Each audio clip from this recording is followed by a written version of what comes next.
Assalomu alaykum donishjo'yoni aziz.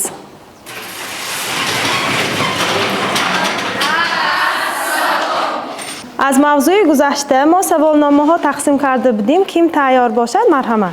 قرنیه از کلمه لاتینی گرفته شده. معنایش قرنیه یعنی قسمی پرده پیشی فیبروزی را تشکیل می دهد و قرنیه از 5 قسم عبارت می باشد. خصوصیت های قرنیه دارای چنین خصوصیت ها می باشد: شفاف، بیرنگ، رگ های خونگرد ندارد و در آنها شاخه های عصبی از حد زیاد جایگیر می باشند. کراتید چیست؟ کراتید این خود بیماری التهاب قرنیه می باشد. نمودهای کراتید از روی سبب‌های پیدایش کراتید دو نمود می‌شوند: اگزوگنی و اندوگنی. نشانه‌های کلینیکی کراتیدها: به نشانه اساسی کلینیکی کراتیدها درد سخت در چشم، سرخی بلند داخل می‌شوند. تبابت کراتیدها چطور گذرانده می شود؟ تبابت کراتیدها با واسطه داروهای بی‌درد کننده، آنتیبیوتیکا و ویتامین ها گذرانده می شود. آریزه های کراتیدها خیره‌شوی قرنیه، گلاوکوما، در بعضی حالتها نابینایی می باشد. از موضوع گذشته سوالات نباشد به موضوع امروزه یعنی به موضوع نو می گذاریم.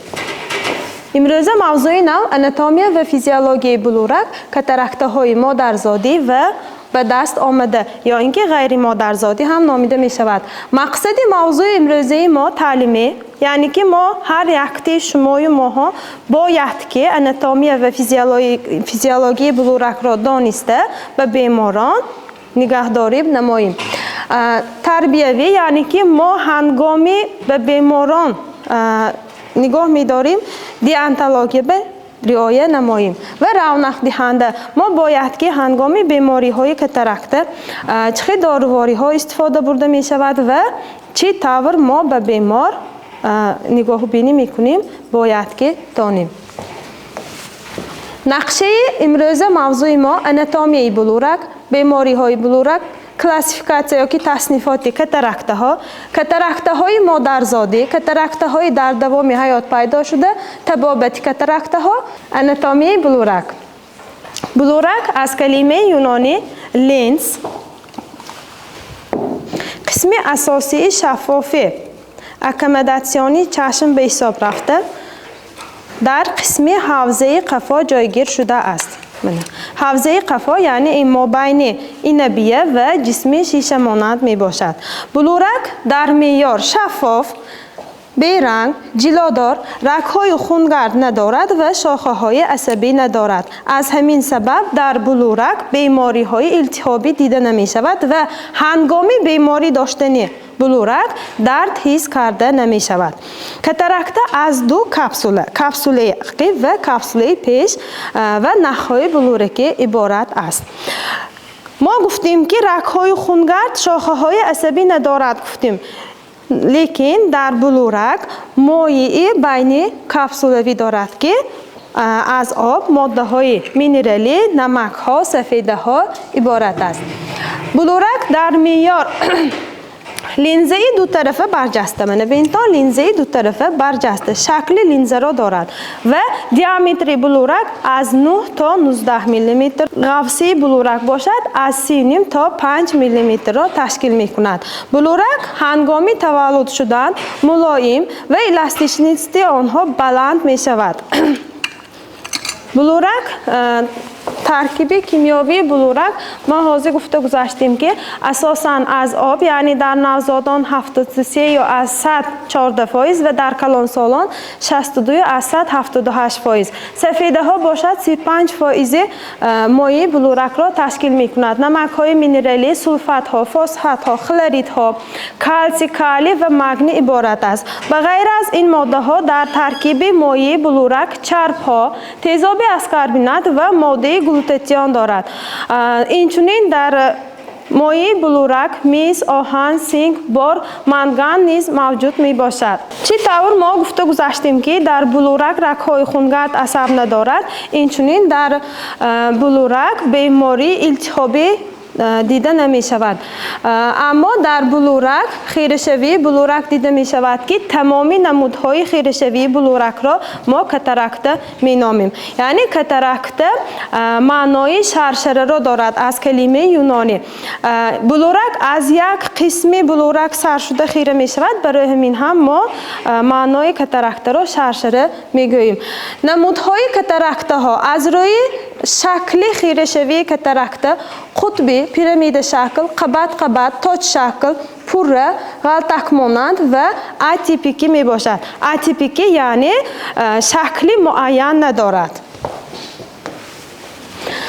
از روی سبب پیداشوی کاتاراکت به دو گروه جدا می شود: مادرزادی و به دست آمده یا اینکه غیر مادرزادی. کاتاراکت های مادرزادی یعنی هنگامی تولد بیمار با کاتاراکت تولد می شود و سبب های یک چند خیله دارد. کاتاراکت های مادرزادی استاسیونری می باشد، یعنی خصوصیتی اوجگیرندگی ندارد. کاتاراکت های به دست آمده باشد خصوصیتی اوجگیرنده دارد، از 1 درجه به 4 درجه خیره شده می رود. سبب های کاتاراکت های مادرزادی خیلی که ما گفته گذاشتیم، یک چند سبب های خصوصا دارد که این هیپوکالسیمیا، هیپرتیریاز، تاکسیکوزی خمیله‌داری، بیماری های ویروسی که هنگام خمیله‌داری گذرانده می شود، توکسوپلازموس، گالاکتوزیمیا، دیابت، ویرانشوی مبادله کلسیم، بیماری های گوناگونی ارثی به کاتاراکت های مادرزادی سبب شده می تواند. کاتاراکت به روشنایی مانع ایجاد میکند که وقتی خیره‌شوی بلورک به قسمی تورپرده از بیرون به قسمی تورپرده روشنایی پوره نمیگذارد. از همین سبب در بیمارانی که هنگامی تولد کاتاراکت که تولد میشوند، در آنها کج‌چشمی، امبلیوپیا و انکشاف یابی نیستگم دیده می شود. تشخیص گذاری در کودکانی که با کاتاراکت تولد می شود با یاری جدول اورله و میکروسکوپ، با یاری نوری روشنایی که ما به گوهرک روانه می کنیم گذرانده می شود. یعنی ما هنگام معاینه کاتاراکت های مادرزادی از تیزی بیناییش شکایت کرده می شود و با یاری عینک ها ما به بیمار عینک تعیین میکنیم. لیکن در کاتاراکت های مادرزادی داشته عینک ها یاری نمیرساند و با یاری میکروسکوپ ما شفافیتی بلورک را دیده میبراییم. هنگامی نوری روشنایی روانه کردن به گوهرک و اینچنین دیداستان که در گوهرک باید که رنگ سرخ پیدا شود، اما هنگامی کاتاراکت های مادرزادی سفید چتاب دیده میشود. تبابت کاتاراکت های مادرزادی اساساً در کودکان ما با اصول جراحی تبابت میکنیم که از دو نموده جراحی استفاده برده می شود: اکستراکسی اکسترا کپسولری و اکستراکسی اینترا کپسولری. یعنی اکستراکسی اکسترا کپسولری این کپسوله پیش گرفته می شود و اکستراکسی اینترا کپسولری هم کپسوله پیش هم عقب و مایع بلورک گرفته می شود. کاتاراکت های در دوامی حیات پیدا شده. کاتاراکت های در دوامی حیات پیدا شده ما گفته گذاشتیم اوج گیرنده، یعنی آنها از یک درجه به دیگر درجه گذشته می تواند. سبب های کاتاراکت های در دوامی حیات پیدا شده می شود: سینوسالی، کاتاراکت هایی که بعدی یگان بیماری ارگانیسم یا که خودی بیماری چشم به عمل می بیاید و کاتاراکت هایی که بعدی بیماری های عمومی ارگانیسم به نمودی دیابتی قند، بیماری گلوکوما و غیره ها، بیماری سیرایتی، بیماری زهرآلودشوی عضوقواری یا که زهرآلودشوی داروواری ها از متال های وزنین دیده می شود. و غیر از این ما از تاثیر انرژی و از تاثیر صدمه های مکانیکی کاتاراکت ها را اینچنین دیده می توانیم. کاتاراکت های به دست آمده از روی سببی پیدا شوی به چنین گروه ها تقسیم می شود: کاتاراکت های نوری، سینوسالی، بعد عصبی، آریزناک و زهرآلودی. کاتاراکتاهای بعد آسیبی.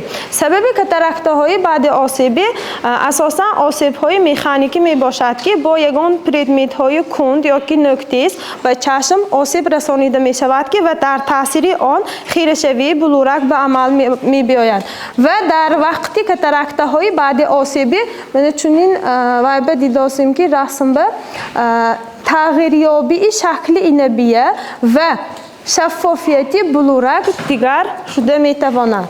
کاتاراکتاهای زهرآلوده اساساً از تاثیر ماده‌های زهرآلود کننده، ماده‌های دارویی که ما از حد زیاد استفاده میبریم یا اینکه از دارویی‌ها پوره درست استفاده برده نمیتوانیم به کاتاراکتاهای زهرآلوده آورده میرسانند. کاتاراکتاهای نوری.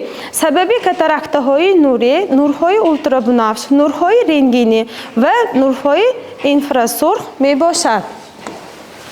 کاتاراکتاهای آریزناک. کاتاراکتاهای آریزناک اساساً ما حاضر گفته گذاشتیم که در تاثیر بیماری‌های خود چشم یا اینکه بیماری‌های عمومی ارگانیسم دیده می شود به کاتاراکتاها دچار می شود. کاتاراکتاهای سینوسالی. کاتاراکتاهای سینوسالی در مابین کاتاراکتاها فایز زیاد را اشغال می نمایند که هنگام انکشافیابی ارگانیسم یعنی سرشوی پیری در ارگانیسم ماده های بلورک با هم پیوست شده خیرگی بلورک را تامین می نماید و کاتاراکتاهای سینوسالی نامیده می شود. کاتاراکتاهای سینوسالی اساساً بعد 40-42 ساله سر می شود و در 4 درجه می گذرد. یکمش درجه ابتدایی.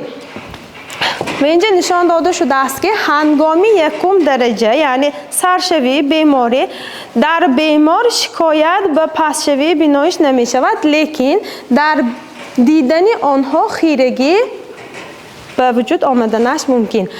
درجه دوم ناپخته یعنی کاتاراکتاهای ناپخته هنگامی خیره‌شوی بلورک نسبتی به یکم درجه خیره‌تر می‌گردد و بیمار به پسشوی بینایش و مگسچه‌های پرنده در پیش چشم شکایت می‌نمایند. در درجه سوم درجه پخته نامیده می‌شود که در این درجه خیرگی بلورک از حد زیاد می‌گردد، بینایش تا 70-80% پس می‌گردد و هنگامی دیدن آنها شکایت می‌کنند که من در طی پرده دیداسیم گفته. پخته گذشته یعنی درجه 4 پوره خیره‌شوی بلورک هم کپسوله پیش هم کپسوله عقب و مایع بلورک خیره می‌گردد و به پوره نابینایی آورده می‌رساند. برای تشخیص گذاری کاتاراکتاهای غیر مادرزاده ما از اصول‌های چنین استفاده می‌بریم. یعنی افتالماسکوپ باید که ما فشاری داخلی چشم را با یاری ترمومتر مکلکاوه چین کنیم. و غیر از این از جدولی سیف استفاده می‌بریم. این چنین معاینه شفافیت چشم را با یاری میکروسکوپ دیده می شود. معالجه کاتاراکتاها با 2 راه گذرانده می شود. یکمش معالجه عنعنوی یعنی ما از نمودی دارویی هایی که با نمودی محلول ها به چشم با قطرگی چکانیده می شود نمودی توفان، کتاخرام، کتاکسال و غیره ها استفاده برده می شود. دوم نمودی طبابت کاتاراکتاها این با راه جراحی ما گفته گذاشتیم و نمودهایی که حاضر زمان به استفاده برده می شود این اکستراکسی اکسترا کپسولری، اکستراکسی اینترا کپسولری و به غیر از این ما حاضر زمان به اصول نوی که استفاده می بریم فکا ایمولسیفیکاسیون یعنی با یاری فکا ایمولسیفیکاتور مایع بلورک و کپسوله های بلورک را کشیده می گیرند و هنگامی کشیده گرفتن مایع و کپسوله بلورک ما به جای بلورک صنعی میگذاریم.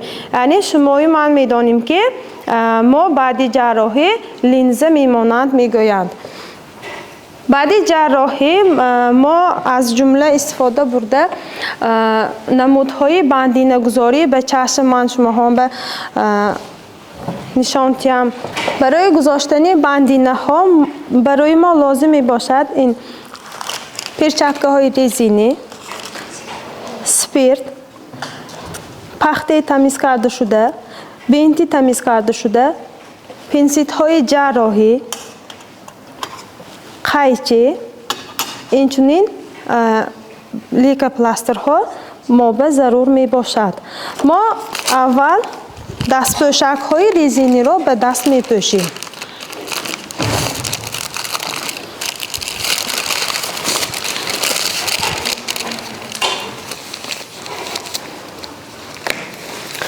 баъди пӯшидани дастпӯшакҳои резинӣ мо ба бемор мефаҳмонем. Аз фанни хирургия шумоҳо медонитон ки барои гузоштани бандинаҳо бемор чунин шинад ё ки хобад ё ин ки рост истад ки он қисме ки мо бандина мегузорем бояд ки моба дастрас бошад. мо беморро шинондем, чунки мо асосан ба қисми чашм бандина мегузорем ва ба бемор мефаҳмонем чӣ тавр бандина гузаронида мешавад. Бандинаҳои бесироятгардонида истифода мебарем ва ба бемор баъди ҷарроҳӣ ё ки баъди осебҳои чашм мо бандинагузориро ба иҷро расонида метавонем. Бо ёрии пинсет мо сачоқчаи бесироятгардонидашударо ба чашм мегузорем ва ба бемор мефаҳмонем ки як дасташон каде ҳамин сачоқчаи бесироятгардонидаро дошта истанд. Барои фиксатсияи бандинаи бесироятгардонидашуда аз болои он мо дуюм бандинаро мегузорем. Дастона гиред. Ва бо ёрии лейкопластр мо бандинаро ба чашми бемор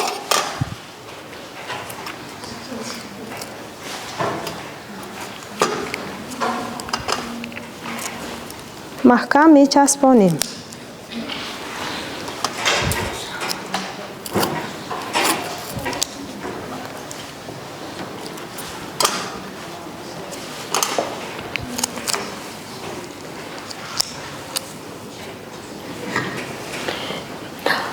мо ин усула ба як чашм ё ки ба ҳар ду чашм истифода бурда метавонем. Ин яке аз усулҳои бандина гузоштан ба чашм баъди ҷарроҳӣ ё ки баъди осебҳои чашм буд.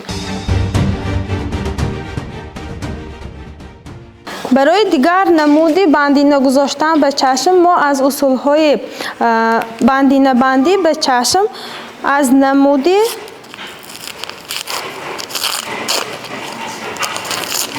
шакли иксро дорад истифода мебарем. барои ин мо ба раҳкор мешавад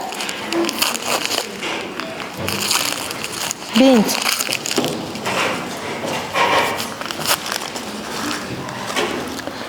ва бандинаҳои бесироятгардонидашуда.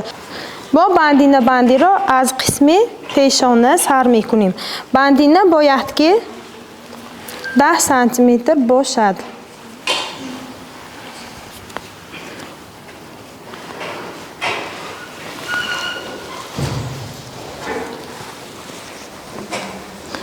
барои маҳкам истодани бандина мо як давра аз пешона ба қисми пушти сар гузаронида чағ мезанонем ва барои ба чашми чап гузаронидани бандинаҳои бесироят аз пушти гӯш мегузаронем ва бо ёрии пинсетҳои ҷарроҳӣ ба чашми ҷарроҳишуда бандинаи бесироятгардонидашударо мегузаронем ва бо ёрии бандина мо фиксатсияи сачоқчаи стерилизатсияшударо мегузорем. бо як давра чағ мезанонем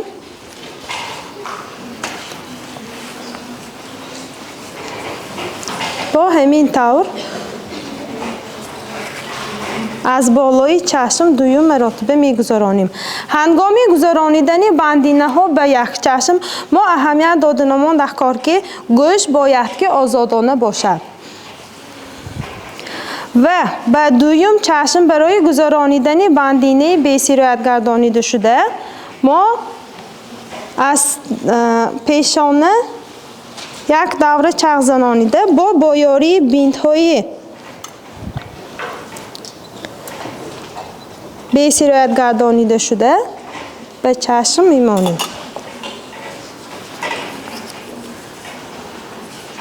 و از بالای دویم چشم میگذاریم. از پشت گوشت من گذرانیده در گرد اطراف سر میپیچانیم.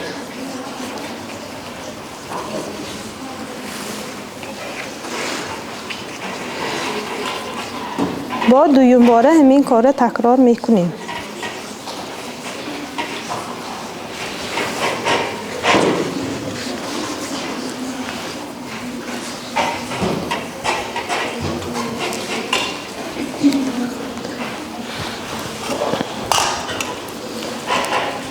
و با یاری قیچی از مابین بیند بریده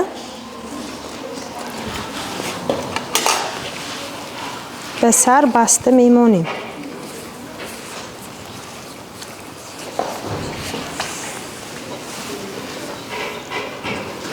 همین طور ما به چشم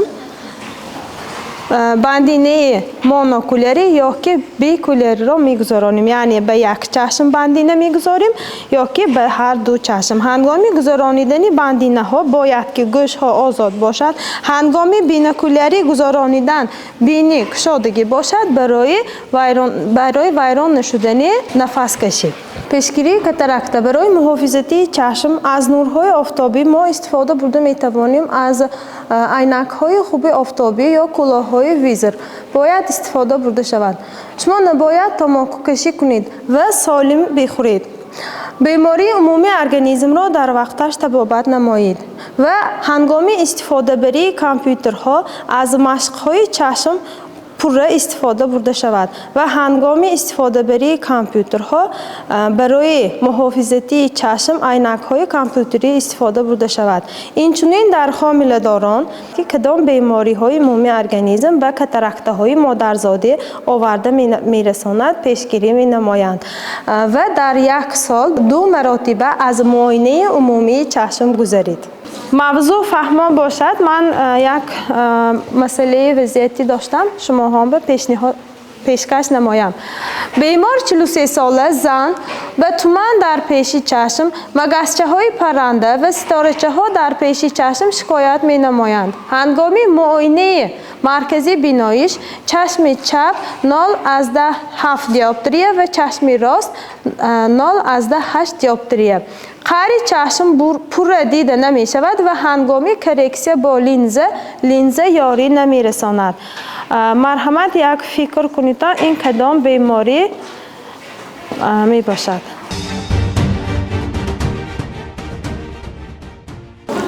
از نشانه کلینیکی معلوم است که این کاتاراکت سینوسالی می باشد. از موضوع امروزه سوالتان نباشد من شما هم به سوال میتیم. مرحمت بلورک در کجا جایگیر شده است؟ بلورک در حوزه قفا جایگیر شده است. بلورک از چند قسم عبارت است؟ بلورک عبارت از کپسوله پیش، کپسوله عقب و مایع بلورک عبارت می باشد. همه نمودهای خیره‌شوی بلورک را چی می نامند؟ همه نمودهای خیره‌شوی بلورک را کاتاراکت می نامند. کاتاراکت‌های غیر مادرزادی و مادرزادی از یکدیگر با چی فرق می نمایند؟ فرقیت کاتاراکت مادرزادی و غیر مادرزادی در آن است که کاتاراکت مادرزادی استاسیونری اوج نمیگیرد، غیر مادرزادی باشد اوج میگیرد. امروزه موضوع ما فهمان باشد اگر وظیفه خانگی را نوشته گیرتان. از برنامه کاری یعنی سیلابوس کاری مستقلانه دانشجویان همین روزه موضوع ما کاتاراکته های مادرزادی و غیر مادرزادی از ادبیات های کتاب بیماری های چشم از کامپلکسی تعلیمی که در کافدره تصدیق شده است و از اینترنت بسیارتر استفاده برتان نصب میشد، چونکه حاضر زمان به تبابت کاتاراکت ها اصول های نو برآمده است. امروز موضوع ما به آخر رسید. تشکر به دقتتان.